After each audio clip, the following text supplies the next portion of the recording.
Right, so before we get into today's video, I do have a couple of things to mention. The first thing being, you might have noticed that the background has kind of changed. I did mention this a couple of videos ago, but basically I'm changing up my office. It's going through a bit of a journey right now. The only change you can see from this angle is the fact that I've got some like shelves and a chest of drawers down there, although they look like very dark on here. Like they're not lit at all. They're not actually that dark. And you might also notice they're very bare at the minute. There's like barely anything on it because, again, there's a bit of a journey going on here. So yeah, I just wanted to point that out before someone questions why I've like put 4 things on the shelves, okay? I'm working on it. And also, if you are interested in how this all looks, because it's not just these 2 things that have changed, that's just what you can see from this angle. Well, we are actually doing a video on our other channel, you know, Emily and I's channel, that's linked in the description. We're doing a bit of like an office transformation type video on there. If you're interested, that's linked down below. It'll come out in the next couple of days. But yeah, enough of the rambling, okay? Let's get into today's topic. And by the way, this might be the most viral situation we spoke about in quite some time. So there's 2 main people you need to be aware of here. The first one being a user called Glamorama, who's a TikToker with 14,500 followers. And as you can also see, pretty much all the videos are gone. The only one that is left is this kind of like apology statement that we'll get to. But from what I understand, she posted a bunch of food reviews, like restaurant reviews. Now, another account that you need to be aware of here is JL Patisserie. It's a pastry shop. They sell pastries, and as you can see, they've actually got quite a big following on TikTok, about 300,000 followers. I'm not sure how many they had before the situation, because as you'll also see, their response to this whole situation is currently on basically 50 million views. But it didn't start with that video. We actually have to start with a video uploaded by Glamorama doing a review going to JL Patisserie. People, I do not mind spending $10 on a pastry if they are really good, but you cannot use fake ass ingredients. That pistachio color is about as natural as my boobs, ass, and waistline. Okay, so as you can see, it's a bit of a negative review. Straight away called out the fact that they use these fake ass ingredients. Now, JL Patisserie does have a direct response to that later on, as well as a response to a lot of the things mentioned in this video. But the review carries on. She says things like the coffee was sour, says it's expensive, says that she was disappointed in the quiche. Coffee was super sour and acidic, but I prefer a creamy chocolatey espresso. $5 for a canali? I didn't even pay that in Santro fucking pay, but that's the price next to the Phoenix airport? Okay. I was also super disappointed in the quiche. I prefer a quiche with a thick, rich, buttery crust. This had a paper thin crust. If I wanted to ingest this much eggs, I would have eaten an omelet. I absolutely loved the pumpkin pie croissant, but everything was a little on the sweet and rich side, which some people love. Personally, I like my sweets a little less sweet, so I'd rather get treated like shit and go to Paris baguette. Now, with all of that being said, I think if you stay away from the expensive ingredients like these nuts, you can definitely enjoy a delicious, rich pastry here. Okay, so she did end it by saying some nice things, right? The pumpkin pie croissant she really liked, as well as some negative things thrown in there. Now, like I mentioned earlier, this video has been removed, so we are actually watching a re-upload here from an account called She Stay Snagging, but also another account from Jennifer Nguyen. I'm so sorry if I pronounced that wrong, but she actually uploaded a video where you can see the caption on the original video. So let's see what it said. Please help me find a better pastry shop. The pistachio cruffin and the pistachio chocolate croissant both had super fake pistachio flavour, like the one from Baskin Robbins. That is an immediate no for me. Although they tried to trick me with having some real pistachios in it, it was very obvious.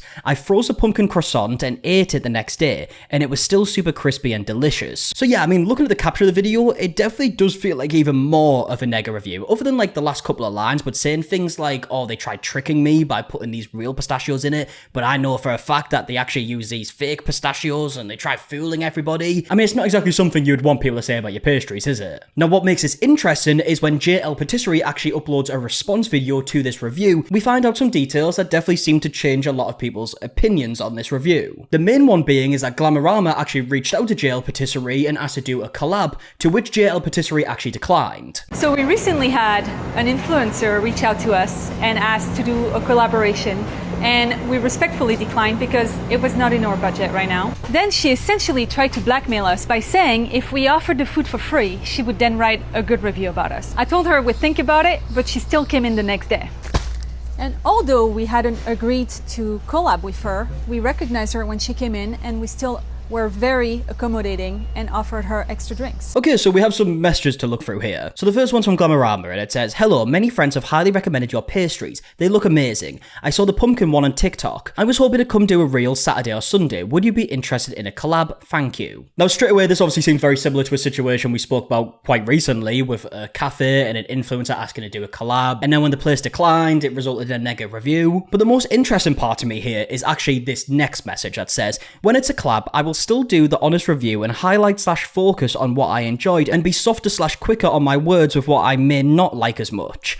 If the experience is terrible, I won't post anything for the kindness of the hospitality. The meal will need to be comped including the gratuity. And this is why I've said in a few videos now that if you're a food reviewer and like maybe you go to these pastry shops, cafes, restaurants, whatever it is, I don't feel like there should be a collab. Because even if there isn't a plan in place where, oh, if you give me the free food, I will do a positive review, it still feels like it's not authentic, right? Because if you've been given the food, drinks, whatever it is for free, you're definitely going to be more inclined to say more positive things. I mean, I don't do food reviews, right? So what the fuck do I know? But I do feel like if you do food reviews, you should probably pay for the food the same like everybody else would, and then you'd be able to give a much more honest review, because that's really the only way that you're going to know, like, okay, was this worth the money, because you actually had to pay money for it. But going a step further here, as we can see in this message, the way that Glamorama seems to do these collabs is that if it is a collab and she gets the food for free, then she will kind of quickly go past anything that she doesn't like. And if she really doesn't like the food, she just won't upload it. Now, is this classed as blackmailing, like JL Patisserie went on to say? I'm not sure. But it definitely does look a little bit odd if you've reached out to do a collab, said that if we do a collab and I don't like it, I won't post anything, I'll blow past some of the information. And then when the collab gets declined, you then upload what is mainly a nega review. It does seem a little bit odd. Now, at this point, JL Patisserie does go on to directly respond to some of the claims made in the video. So we totally respect a bad review, but what we don't like is lying and bullying. The first thing she said was that our pistachio was so faked. Fun fact, we have right here our pistachio paste that is 100% pistachios from Italy. All of our flours that we use in our product, the farine de blé, épeautre, gruyère rouge, all comes on a pallet from Europe. And also, this is our panettone flour, straight from Italy. It's written entirely in Italian. Not bad for close to the airport bakery. And then after explaining the ingredients that they use in their pastries, JL Patisserie also goes on to mention how everything is handmade. Beyond the fact that we spend 10 times the amount of money to buy the ingredients, the most valuable part of our product is the time we spend to make them. From our sourdough starter to our dough, every single thing is handmade from scratch. To make this, we spent 6 months to learn it, how to feed it, know how to work with it. And it only likes the flour from Italy. And this isn't just about me. This specific influencer has gone to many different local restaurants and bullied them. The problem is if the next generation is influenced by her to believe it's okay to bully and disrespect the food industry. Okay, so as you heard, there's some claims here that Glamorama has done this to other places and previously, and actually show this Instagram caption that has a name blocked out and says, "Restaurants hate to see me coming." And I'm not sure how entirely true that is, right? If there has been many other places that have been asked to do a collab, and then when they've declined, it's resulted in a negative review. Obviously, if that is a reoccurring thing, it definitely does feel like something dodgy is going on there. But we are actually going to get to multiple different responses from Glamorama after this video. But first, JL Patisserie actually goes on to end this video by explaining how hard they work to provide a positive experience, and also goes on to thank her customers. Bribing us for free stuff is not really something we support. My biggest pride in what I've built here isn't just how I source my ingredients, but it's having found the people to be in my team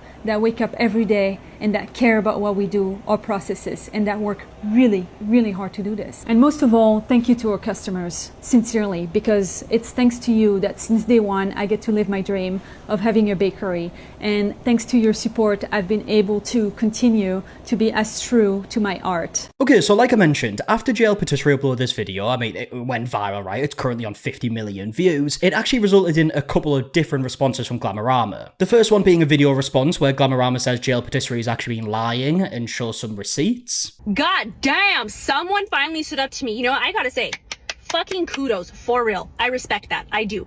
What I don't respect are the lies. So, here are the receipts. You want the truth, you can't handle the truth.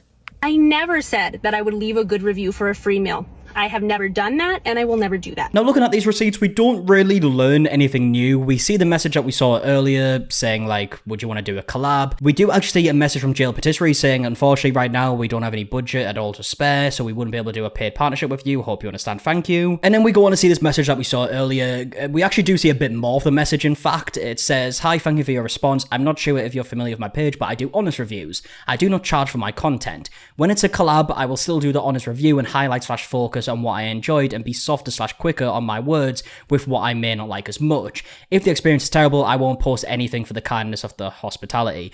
Now, the problem with this is, I know she is saying that she does honest reviews, but doesn't that mean that it's not entirely honest? I mean, it's not outright saying, like, if we do a collab, I will speak highly of your product and miss out all of the negative things. It's not saying that, right? But it is definitely saying that if we do a collab, I will be nicer. We then see some other messages here. Jail Pastry says, okay, thank you for clarifying. I'll let the team know and we'll get back to you. Sounds great. Didn't get a response from there, and then says, hello, I never heard from you. We went this morning. The staff was very kind. The pastries are beautiful, but something was definitely more missed than hit from what we ordered. Jail Pastry says, thanks for coming by and the feedback. I have never done that, and I will never do that. So I think it's a bit of a stretch to say that I was bullying you. You have way more followers than I do. You are way cooler than I am. I will admit that. Like, I would love to have the online presence that you do. So if anything, you're kind of punching down. My video got what, like 7,400, I think, maybe 12,000, 13,000 on Instagram. It didn't do great. I also said nice things in that video. I actually do think if you stay away from the nuts, if you're like me that don't like that fake pistachio flavor, I still have one of your other pastries here. Well, this one was a pistachio, so... Yeah, so she is still saying that it has this, like, fake pistachio flavor. Obviously, we saw in Jail Pastry's video that they're saying that it's absolutely not fake flavoring at all. I mean, who knows, right? I haven't tried it, but they do show the ingredients that they say that they use. And Glamorama is right in saying, like, she did say some nicer things in the video. She definitely did. It did feel like it was more negative than it was positive, especially bearing in mind, like, the caption on the video. But yeah, in all fairness, she did say some nicer things as well. And Glamorama actually ends this video by clarifying that she did actually receive a free drink. It was still phenomenal, and I'll stand by that. We also didn't get free drinks. We did get a free shot of espresso, which was so nice. Like, the Frenchman that works there, he was the sweetest man ever. I said I liked my coffee strong. He sent out a free shot of espresso. That was so, so nice. Regardless, Jenna, I respect your balls. I do respect your talent. It may not be always my taste, but I do respect your talent. I think you make beautiful pastries. I'd work on that quiche though.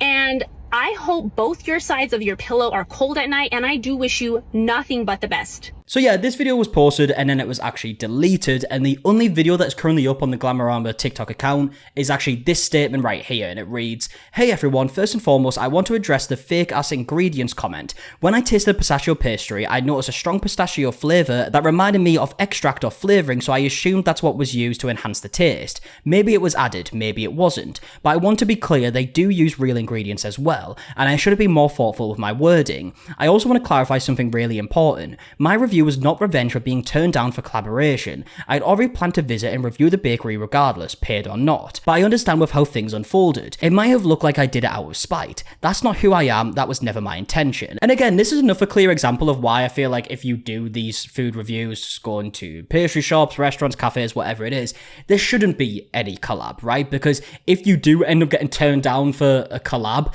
and then you make a nega review, of course it's going to come across to people like you only did it because you got turned down. So to me, any of these food reviewers, like Keith Lee, for example, I'm pretty sure he never does collabs with places, right? He just goes out and orders stuff, pays for it like anyone else would, and then can give his honest feedback. And you can clearly tell by the fact that Keith Lee has a very big audience that people appreciate that because they can trust his opinion. Now, obviously, we don't know for a fact that the review would have been different if it was a collab and they accepted the collab. Who knows? But yeah, I do really think that when you do collabs like this, it definitely is going to make people trust you less, and that's kind of how the situation's unfolded. For those who follow me for a while, you know I always give honest reviews, good or bad, but I also understand now that honesty without compassion can come across the wrong way.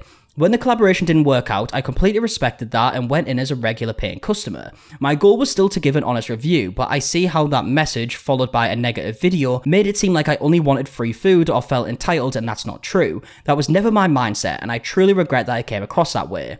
To the bakery, I'm sincerely sorry for any harm my words may have caused. I respect the time, effort, and heart that goes into running a small business, and I genuinely do wish you nothing but success moving forward. And at the end of the day, we're all human. Sometimes we mess up publicly, and all we can do is take accountability, learn, and grow from it. Thank you to everyone who's reached out with kindness, even to those who've held me accountable. I hear you, and I'm using this as an opportunity to grow and do better. Now, the comments are off on the video, so we can't really see the response, but look, she is saying sorry, she's taking accountability, and I feel like maybe the situation's probably going to end there. From what I can tell, Jail Patisserie hasn't responded further, although this statement here has actually only been up for 22 hours as I'm recording this. Actually, just looking at the comments on the original video from Jail Patisserie, the one that's on like 50 million views, Keith Lee, who I'd literally just mentioned, has actually commented on it saying, "I can't express how much I respect this response." So yeah, I think especially in the food reviewing world, the food reviewing community on TikTok, this is definitely the biggest situation going on right now. I mean, 50 million views. Like, usually we obviously talk about topics with like a couple million, and that still seems like a lot. A ridiculous amount of people have seen this. But with that all being said, I would love to know your thoughts in the comment section down below on everything that we spoke about in today's video. Who do you think's in the right? Who do you think's in the wrong? What should have been done different? What do you think should happen going forward? Just let me know all your thoughts in the comment section down below, and I'm going to leave it there. So if you did enjoy the video, please leave a like down below, subscribe if you are new. Also, if you're interested in some other content, me and Emily have a channel where we upload vlogs. Like I mentioned earlier, we're doing kind of like a office transformation video that's going to go up in a couple of days. If you're interested in that, that's linked down below. And yeah, until the next one, I will see you guys in a bit. Alright, goodbye.